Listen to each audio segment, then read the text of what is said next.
Meu nome é Manuela Scott. 5 anos atrás, minha irmã Maia despedaçou a minha vida. Não contente em roubar meu noivo, ela o exibia em cada reunião de família, como se esperasse que eu a aplaudisse.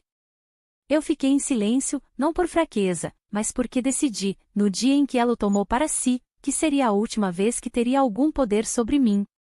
No sábado passado, entrei no salão do evento de caridade de braços dados com meu marido, Vitor.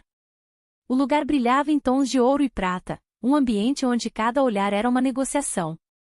Eu sabia que Maia estaria lá, envolta em diamantes que ele provavelmente comprou para ela, com aquela pose de quem acredita que o passado está enterrado. Helena não me viu de imediato, mas seu olhar deslizou pelos garçons, pelas taças de champanhe, e parou no homem ao meu lado. O sorriso dela sumiu na hora. Pude ver o reconhecimento atingi-la como um balde de água fria. Vitor apertou a mão de um dos diretores, enquanto a outra mão repousava suavemente na minha cintura, um gesto de proteção e certeza. Os olhos da minha irmã se arregalaram, e os dedos dela apertaram a taça. Eu não precisei dizer uma palavra. Helena sabia exatamente quem ele era e por quê, depois de tantos anos, a balança finalmente tinha se virado. 5 anos antes, na noite em que tudo se quebrou, a casa cheirava a canela e frango assado. Era para ser o jantar de noivado. Meu noivo, Christian, passou semanas planejando cada detalhe comigo, da lista de músicas ao tipo de vinho. Maia, minha irmã, se ofereceu para ajudar com os preparativos. Eu deveria ter sido mais esperta. Na metade do jantar, após os brindes, ela deslizou para o assento ao lado dele. Riu de cada piada que Christian contava, inclinando-se o suficiente para que o perfume dela se misturasse ao dele. No começo, era sutil. Então, durante a sobremesa, ela segurou a mão dele. Lembro de como o olhar da minha mãe se desviou para o meu, rápido e cortante, como se me implorasse para não fazer um escândalo. Meu pai continuou fatiando o assado, evitando meus olhos por completo. Naquele instante, entendi algo crucial: eles não estavam chocados. Estavam esperando por aquilo. Quando Christian anunciou, no meio do meu próprio jantar de noivado, que ele e Maia estavam apaixonados e precisavam ser sinceros, o silêncio tomou conta da sala, quebrando-se apenas pelo zumbido do lustre. Ninguém me defendeu. Ninguém os mandou parar. Maia apertou a mão dele, como se tivesse acabado de ganhar um prêmio. Meus pais sorriram de forma sutil e educada, como se a humilhação da filha mais velha fosse um pequeno preço a pagar por seja lá o que pensavam que iriam ganhar. Saí sem fazer barulho, o som dos meus saltos no chão de madeira parecia um relógio em contagem regressiva. Não houve gritos nem lágrimas, apenas uma calma oca se instalando em meus ossos. Porque eu havia compreendido algo que eles não. Eles achavam que tinham me destruído, mas eu já estava planejando a vida que construiria sem eles, uma vida tão distante do alcance deles que eles só ouviriam falar dela por sussurros. Na manhã seguinte, fiz uma mala. Não deixei bilhete. Não atendi ligações. Apaguei todos os contatos do meu celular, exceto os que importavam para o trabalho. E então, eu simplesmente desapareci na cidade como fumaça, carregando apenas a dor da traição e uma determinação silenciosa de me tornar inatingível. O que eu não sabia, era que, um dia, o homem que estaria ao meu lado seria a peça final desse plano. E a razão pela qual o mundinho perfeito da minha irmã iria desmoronar. O primeiro ano depois que saí foi o mais difícil e solitário.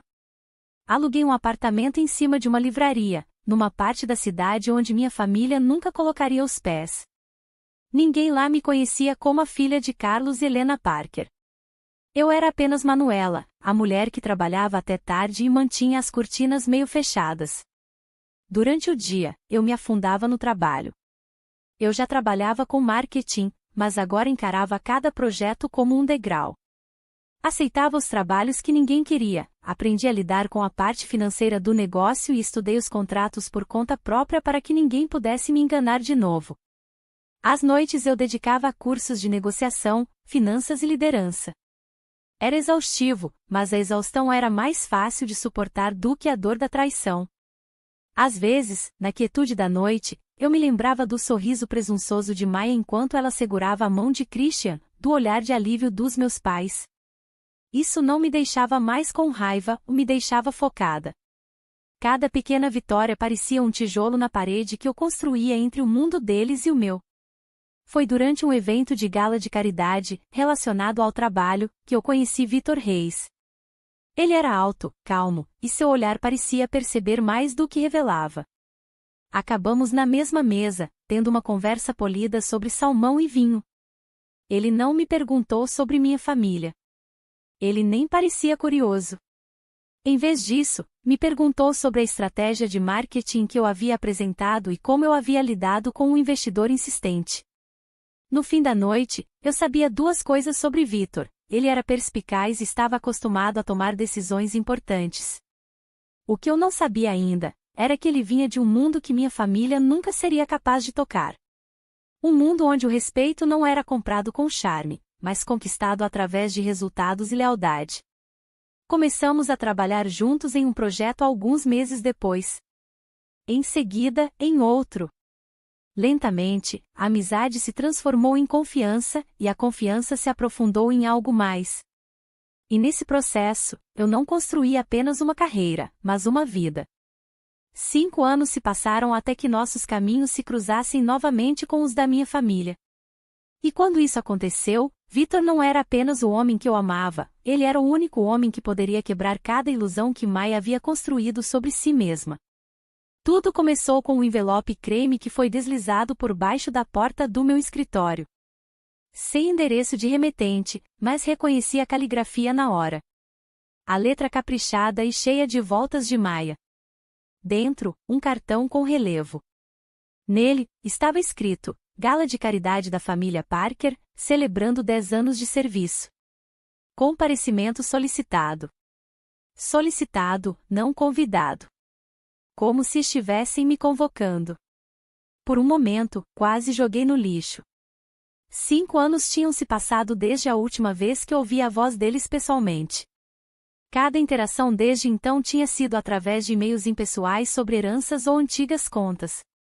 Eles haviam me apagado de suas vidas, e eu estava bem com isso, mais que bem. Mas eu não era a mesma mulher que eles tinham visto pela última vez. A verdade era que eu estava curiosa, não sobre eles, mas sobre o que sentiria ao entrar no mundo perfeito deles de novo, mas desta vez, nos meus próprios termos. Quando contei a Vitor sobre o convite, ele ouviu sem me interromper. Depois, disse simplesmente: se você for, vá como você mesma, não como a filha deles. O tom dele não era duro, mas era firme, com a firmeza de quem sabe exatamente quem é. Então, me preparei. Não liguei para confirmar. Não mandei bilhete. Na noite do evento, vesti um vestido de seda preto e um broche de diamantes que Vitor havia me dado no inverno passado, discreto, mas impossível de ignorar. Meu cabelo estava preso, e os saltos finos faziam cada passo soar proposital. O local era exatamente como me lembrava: colunas brancas, lustres brilhantes e convidados que mediam o valor das pessoas por seus sobrenomes e patrimônio. Me movi pela multidão como uma sombra, trocando acenos, oferecendo sorrisos discretos. As pessoas me olhavam com uma curiosidade polida, tentando me encaixar em algum lugar, mas ninguém se atrevia a perguntar. E foi aí que eu a vi. Maia, em um vestido dourado pálido, com uma risada estridente e frágil, enquanto presidia uma roda de admiradores. Christian não estava com ela. Helena estava mais magra do que eu me lembrava, com os olhos mais penetrantes, mas a postura ainda carregava o mesmo ar de superioridade. Helena não me viu de imediato, mas quando fez, seu sorriso vacilou, por apenas um segundo, mas foi o suficiente para me dizer que ela achava que nunca mais teria que me ver. Helena não tinha ideia de que o homem com quem eu entrei estava prestes a reescrever essa suposição. Vitor chegou 20 minutos depois de mim, porque era assim que ele se movia nesses ambientes, nunca apressado, nunca atrasado, sempre no seu próprio tempo. Eu observei atravessar o saguão de mármore, aceitando um aperto de mão do diretor do evento, acenando para um par de doadores cujos nomes estavam gravados em uma placa de latão na parede. Ele parecia à vontade em um smoking azul marinho, o tipo de roupa que não o vestia, ele a usava. Quando seus olhos encontraram os meus, os cantos se enrugaram em um sorriso. Ele não me beijou. Ele não precisava de um gesto para fazer um ponto. Ele simplesmente me ofereceu o braço, e eu o peguei. Não havíamos dado nem 2 passos em direção ao salão principal quando o presidente da fundação nos interceptou. Vitor, ele disse, com alívio na voz. Estamos organizando os oradores, a imprensa já está lotando a varanda oeste. Serei breve, Vitor respondeu. Esta noite não é sobre mim. Foi apenas uma frase, mas eu vi 2 cabeças se virarem por perto. O reconhecimento funciona como uma onda. Ele atinge uma pessoa, depois outra, e logo a superfície inteira se move. Quando entramos no salão, a banda começou a tocar uma melodia mais suave. O teto era um brilho de ouro quente, refletindo nas bordas do cristal e do vidro até que o ar em si parecesse cintilar. Garçons fluíam como a maré, com bandejas de champanhe e canapés, a coreografia silenciosa do dinheiro que fingia ser generosidade. Maia nos notou imediatamente dessa vez. O olhar dela parou em Vitor, saltou para mim, e depois voltou a ele como se a primeira olhada tivesse sido um engano. Helena levantou o queixo, a confusão se transformando em algo mais afiado. Eu o guiei até a mesa dos doadores para que Vitor pudesse assinar o livro da noite. A coordenadora lhe entregou uma caneta com as 2 mãos, de forma reverente, como se estivesse passando um bastão. Ao lado do nome dele, estavam as palavras: doação correspondente, benfeitor anônimo. Então, o segredo tinha sido revelado. A banda fez uma pausa. Um microfone chiou. O presidente subiu no pequeno palco e bateu levemente no púlpito de vidro. Amigos, antes de começarmos, o leilão terá uma palavra do homem que tornou a expansão desta noite possível através da parceria de sua empresa e de seu apoio pessoal. Por favor, deem as boas-vindas a Vitor Reis. Aplausos nem sempre são barulhentos. Às vezes, são respeitosos, um misto de curiosidade e admiração. Vitor apertou minha mão uma vez antes de soltá-la e subir os degraus. Ele não fez um discurso longo. Apenas ficou lá, em silêncio, até que a sala se acalmou ao seu redor. Eu cresci vendo minha mãe calcular a conta do supermercado com um lápis, ele disse. A comunidade nos ajudou a sobreviver. Então, quando posso, retribuo aos lugares que me ensinaram a diferença entre riqueza e valor. Ele acenou em direção às fileiras de trás, onde os alunos bolsistas do programa estavam sentados com suas famílias, com colares engomados e sorrisos tímidos. A noite de hoje é para eles. Ele manteve o discurso em 90 segundos. O presidente do evento adorou. A imprensa também. Quando ele voltou, Maia já estava se movendo. Helena se afastou de seu círculo com um sorriso que tentava ser casual, mas que ficou em algum lugar entre assustado e faminto. Senhor Reis, ela disse, estendendo a mão como se já estivesse em uma sessão de fotos. Sou Maia Parker. Temos conhecidos em comum, Vitor pegou a mão dela, porque ele é educado. Prazer em conhecê-la. Eu observei o instante exato em que ela ligou os pontos. As pupilas dela se contraíram, a respiração ficou presa. Manuela, ela disse, a voz suavizando para um tom que eu reconhecia da infância. O que ela usava quando queria algo. Eu não fui perguntada, eu disse. Helena soltou uma risadinha aguda que ecoou nos cristais e desapareceu. Que mundo pequeno. Eu apresentei uma campanha para Reis e Norton há 2 anos. Helena se virou para Vitor, inclinando-se o suficiente para a luz iluminar sua maçã do rosto. Não fomos selecionados, mas eu admiro seu trabalho desde a aquisição da Pioneer. A expressão de Vitor não mudou. Nós não aprovamos aquela campanha porque o plano de mídia dependia de escassez fabricada. Nossa fundação financia a escassez real, comida, moradia, acesso. Tenho certeza de que você entende a diferença. O sorriso dela se manteve por um instante. E então, escorregou. A cor saiu do rosto dela da mesma forma que a maré deixa a praia, de forma constante e inevitável. Helena não estava apenas pálida, estava sem nada, desarmada. Seus olhos voaram para a imprensa do outro lado da sala, depois de volta para Vitor, depois para mim, como se em algum lugar nesse triângulo houvesse uma rota de fuga. Com licença, ela murmurou, tentando pegar uma taça de champanhe de uma bandeja que passava, mas errando por pouco. A taça balançou. Eu a segurei com 2 dedos e a devolvi ao garçom. Helena engoliu em seco e tentou de novo. Eu não sabia que vocês se conheciam.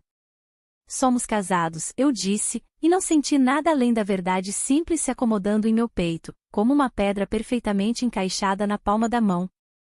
Algo dentro dela cedeu. Eu podia ver a matemática em seus olhos, a maneira como ela recalcula a história, a garota que ela havia empurrado para o lado aos 29 anos.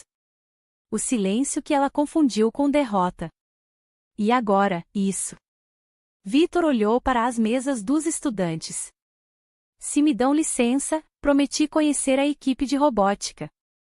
Ele acenou para Maia, um gesto de cortesia, não um convite, e para mim, um olhar que dizia tudo o que não precisávamos ter dito a noite toda. Então, ele se afastou. Maia o observou ir, com os lábios entreabertos, como se houvesse um pedido ou uma pergunta que ela não conseguia formular. A banda começou a tocar uma música lenta. Casais se moveram para a pista. A esposa do presidente riu de uma forma que soava como alívio. Ao nosso redor, o evento recomeçou. Há algo que você gostaria de me perguntar? Eu disse. A cabeça dela se virou bruscamente. Não. Eu entendi. Que bom, é a primeira vez, eu disse, e deixei que o tom fosse gentil. Helena tentou sorrir. O sorriso não alcançou seus olhos. Você parece diferente. Eu estou. Ficamos ali por um momento, na luz dourada do salão que ambas fomos treinadas para adorar. Então, um fotógrafo chamou o nome dela do outro lado da sala. O hábito, a memória muscular, a inclinação reflexiva do queixo, e ela se virou por instinto para o flash. A câmera disparou. Helena não se preparou rápido o suficiente, e naquela fração de segundo, a câmera a pegou exatamente como ela estava, não triunfante, não elegante, apenas pálida. Coloquei minha taça vazia em uma bandeja que passava e me virei para a porta da varanda, o ar lá fora escuro e frio. Maia não me seguiu. Atrás de mim, a banda mudou de melodia. À frente, a noite me esperava com suas perguntas silenciosas, e em algum lugar entre as duas, senti o menor dos puxões, uma velha história, soltando seu controle. Me encontre depois do leilão, Vitor havia dito com um olhar. Eu empurrei a porta e fui ao encontro dele. O ar na varanda era fresco, com um toque fino de outono que cortava o calor persistente da cidade. Encostei-me à grade por um momento, deixando o barulho do salão se dissolver no zumbido do trânsito. Vitor estava lá, com uma mão no bolso, a outra segurando um copo pequeno que brilhava em tons de âmbar sob a luz que vinha do salão. Ele não falou de imediato.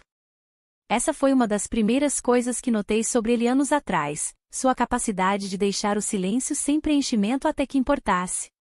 Você lidou bem com isso, ele disse, finalmente, com os olhos ainda na linha do horizonte. Eu não disse nada, respondi. Foi por isso que funcionou. Um garçom saiu, colocou mais 2 copos em uma mesa próxima e recuou sem uma palavra. A porta se fechou, abafando o barulho do evento. Estávamos em nossa própria órbita agora. De dentro, o leilão tinha começado, vozes animadas pedindo lances mais altos. A percussão suave de cartões de crédito contra o linho enquanto as pessoas assinavam seus nomes para causas que esqueceriam na segunda-feira. Aqui fora, o ritmo da cidade era mais constante, menos teatral. Vitor se virou para mim, a expressão calma, mas atenta. Helena não me esperava. Helena nunca espera consequências, eu disse, sem amargura na voz, apenas o peso de um fato que se suavizou com o tempo. Maia tinha vivido a vida presumindo que os resultados se curvariam ao seu charme, que as pessoas esqueceriam o mal que ela causou se ela continuasse sorrindo. Por anos, eu a deixei acreditar nisso. Naquela noite, não precisei corrigi-la. O salão havia feito isso por mim. Eu não me casei com você para provar nada, disse Vitor, e eu acreditei nele. Mas não me arrependo do que ela viu. Eu encontrei o olhar dele. A luz capturou a borda de seu cabelo e, Por um momento, a imagem parecia algo que um fotógrafo encenaria. Duas figuras em uma varanda, o ouro do salão atrás deles, a cidade à frente. Mas não havia nada encenado nisso. Era a soma de anos que nenhum de nós precisava explicar. Através das portas de vidro, vi um vislumbre de Maya se movendo entre as mesas, o sorriso de volta no lugar, mas mais frágil agora, rachado nas bordas. Helena riu de algo que a esposa do presidente disse, mas sua mão foi para a base de sua taça 2 vezes em 10 segundos, um sinal que eu conhecia desde que éramos crianças. Vitor seguiu meu olhar, depois o soltou. Você não deve nada a ela, ele disse. Eu sabia. A parte de mim que um dia precisou do reconhecimento dela havia desaparecido, se dissolvido em algum lugar entre o momento em que minha irmã fugiu com meu noivo e os anos que passei construindo uma vida sem a sombra dela. O leilão dentro do salão foi celebrado com um brinde, alguém tinha igualado uma grande doação. Os aplausos ecoaram como uma onda polida. Vitor colocou sua bebida de lado. Devíamos voltar antes que o presidente mande alguém nos procurar. Ficamos onde estávamos. O som da cidade preenchendo o espaço entre nós. Lá embaixo, um casal caminhava de mãos dadas, suas cabeças inclinadas uma para a outra em uma conversa que o resto do mundo não podia tocar. Eu os observei até que eles desapareceram sob a marquise de um teatro. Quando finalmente voltamos para dentro, o salão estava em movimento novamente, com o barulho de talheres, garçons limpando e o murmúrio baixo de pessoas satisfeitas consigo mesmas. Maya não estava à vista. Vitor tocou a parte inferior das minhas costas. Pronta? Sim, eu disse.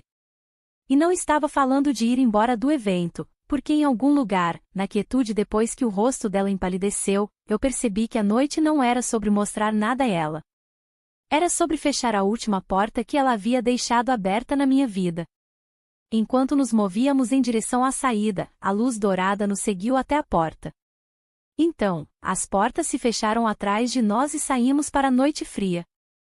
Sem aplausos, sem câmeras, apenas o ar claro e certo de algo que havia terminado. Não falamos de Maya no caminho de volta. As luzes da cidade passavam pelas janelas, borrões suaves no escuro. A mão de Vitor repousava sobre a minha, firme, sem precisar de palavras. No silêncio, pensei nos anos entre perder meu primeiro noivo e me casar com Vitor. O longo período de trabalho, de aprender a viver sem provar nada a ninguém. Eu havia construído algo sólido lá, tijolo por tijolo, para que até mesmo o encontro daquela noite fosse apenas uma ondulação, não uma tempestade. Quando chegamos à nossa rua, eu sabia que esse era o verdadeiro final. Não o momento em que ela empalideceu, mas o momento em que eu não precisei mais que ela o fizesse. O passado já tinha acontecido e o futuro era nosso, intocado. Eu entrei, fechei a porta e não olhei para trás. Obrigada por ouvir a história de Manuela. Se você gostou desse vídeo, por favor curta e compartilhe para nos apoiar a trazer mais histórias inspiradoras, e se inscreva no canal para não perder nenhum lançamento. Até o próximo vídeo.